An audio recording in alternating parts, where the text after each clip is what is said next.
Early in my career, I sat in a high-stakes project meeting with our regional leadership team. My manager presented a newly revised timeline and asked the room, "Does anyone see any risks or issues with delivering this by the end of the month?" Looking at the data on my screen, I knew with 100% certainty that the technical requirements were impossible to fulfill in 2 weeks. My heart was pounding. My palms were sweaty. But instead of raising my hand, I kept my eyes on my notepad, smiled gently, and stayed dead silent. Why? Because I didn't want to challenge my boss in front of his peers.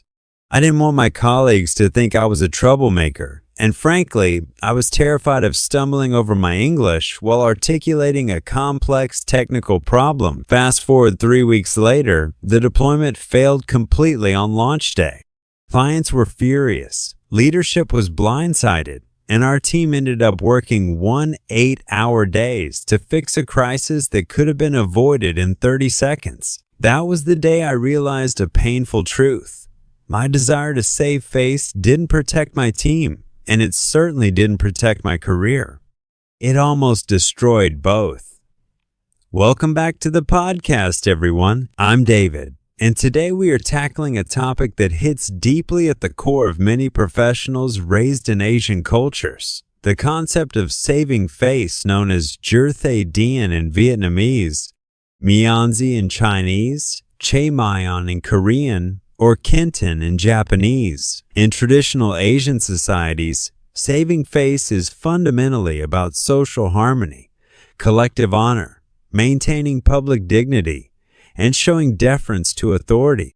It is a cultural virtue built on deep respect. However, when you bring this exact same mindset into a modern, fast-paced, international work environment, it can subtly transform from a virtue into a career-limiting trap.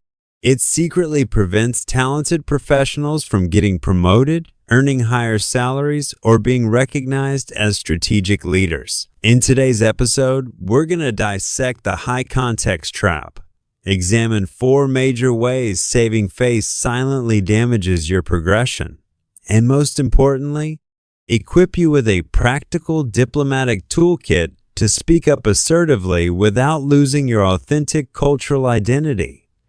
To fix this issue, we first need to understand why saving face is so deeply wired into our psychology. Anthropologists often categorize cultures into high context, where much of the meaning is implicit, indirect, and read between the lines, and low context, where communication is explicit, direct, and literal. Most Asian cultures are high context, whereas Western corporate environments like American, European, or Australian companies are predominantly low context. In a high context workplace, face serves 3 distinct cultural functions. 1. Giving face, praising others publicly and avoiding anything that might embarrass a peer or superior. 2. Losing face, experiencing public failure, admitting ignorance, or making a mistake in front of a group. 3. Saving face, taking active measures to preserve dignity, both yours and others, at all costs. In a traditional family setting or localized community, this behavior maintains peace. But in a global corporate setting, low-context managers expect directness. When you remain silent out of respect, a Western or global manager doesn't think, "Look at how respectful and humble this person is." Instead, they think, "This person lacks confidence, has no original opinions, or worse, doesn't care enough about the project to contribute." What feels like polite deference to you is often interpreted as passivity, disengagement, or a lack of leadership capability. Let's break down the 4 specific ways this cultural habit holds you back in real corporate settings. Trap 1. The invisibility trap in meetings. Have you ever held back a brilliant idea during a meeting because you were worried it wasn't 100% perfect? Or because you feared making a small grammatical error in English? When you withhold your insights to protect yourself from looking foolish, you become invisible. In global companies, visibility equals value, and value drives opportunity. If executives don't hear your voice in key discussions, you will continually be overlooked for high visibility assignments and promotions, regardless of how hard you work behind the scenes. Trap 2. The escalation disaster. Hiding mistakes. When something goes wrong, a bug in your production code, a missed financial forecast, or a vendor milestone delay, the saving face instinct urges you to stay silent and attempt a hero fix in secret. The problem? Unreported issues compound over time like high-interest debt. When the issue inevitably surfaces, a minor manageable glitch has morphed into an expensive crisis. International business leaders value transparency above perfection.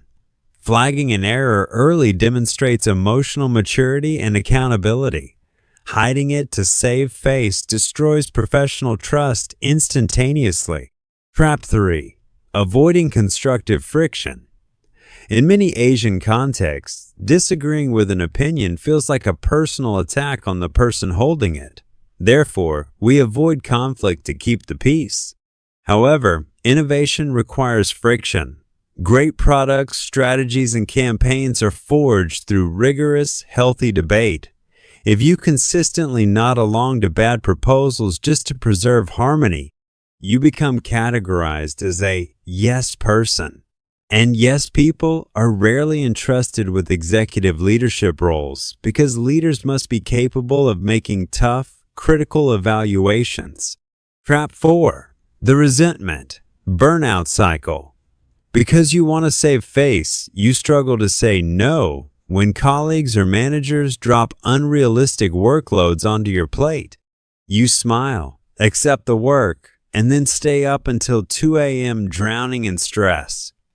You expect your manager to notice your silent sacrifice and reward you, but because you never expressed your limits, they assume you have everything comfortably under control.